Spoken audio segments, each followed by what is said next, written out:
Hey, yeah, oh, hey, yeah, oh, yo.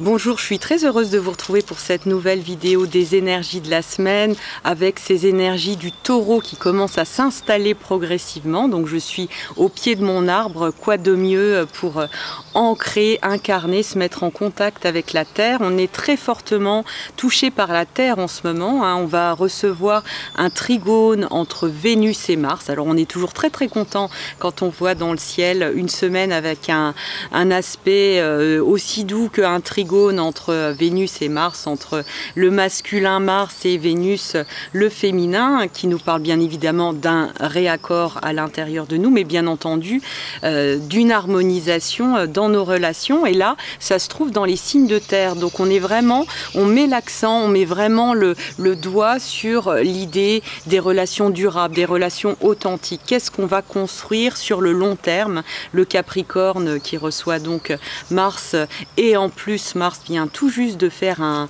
une conjonction avec Saturne en début de semaine dernière, qui a pu nous paraître un peu tendu parce qu'il s'agissait de pousser la coquille de l'œuf. Mais tout ça sont vraiment des symboles qui nous parlent de poser les choses, de choses qui sont vraiment de l'ordre d'une culture ancestrale. On va vraiment se raccorder à l'essentiel, se débarrasser, d'autant plus qu'on est dans une phase de lunaison décroissante, se débarrasser finalement de tout ce qui n'est plus essentiel à notre vie et à l'idée qu'on peut se faire d'un relationnel durable, de quelque chose de posé sur des fondations solides. Ces fondations, elles ont pu trouver un premier ancrage à Noël, fin d'année, autour du 25 décembre. Et là, c'est vraiment réactivé avec toutes ces énergies très ancrées, très structurantes, avec les signes de terre qui sont vraiment mis à l'honneur avec le Capricorne et le Taureau. Voilà, et puis on a aussi en fin de semaine le retour direct de Mercure qui va nous permettre aussi de remettre de la spontanéité dans nos communications et de faire en sorte que ça se passe de manière beaucoup plus fluide, beaucoup plus en accord avec ce qu'on aura vraiment envie de dire. Vous savez combien il est possible de se mal comprendre finalement, que les malentendus sont vraiment quelque chose d'absolument ordinaire et quotidien.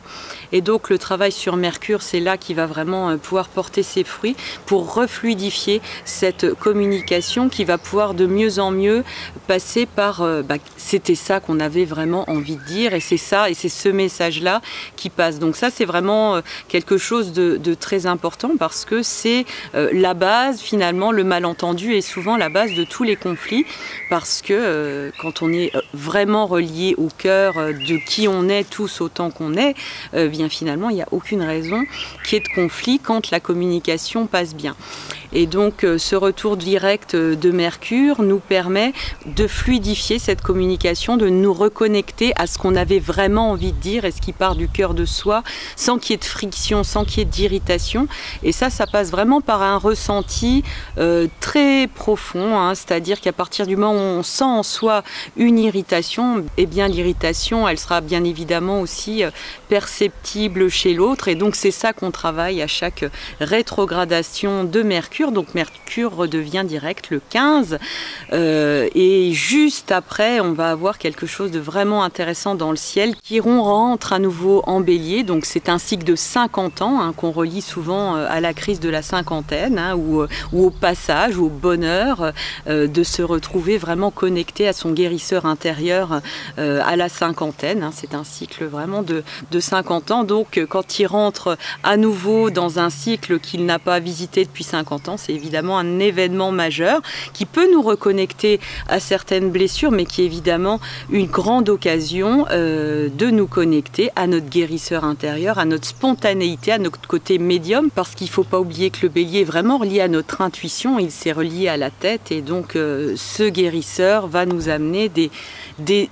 envies d'agir très spontanées, ceux qui iront en Bélier, qui arrive première nouvelle lune de l'année en Bélier également, donc ce grand élan qui se prépare pour vraiment une réalisation encore plus profonde de qui nous sommes. On n'a jamais fini, on peut aller toujours plus près de soi, et plus on enfonce le clou et plus on va vraiment au cœur de nos cellules, au cœur de la lumière qu'on peut apporter et qu'on peut incarner, et bien finalement, plus la magie se déploie dans nos vies.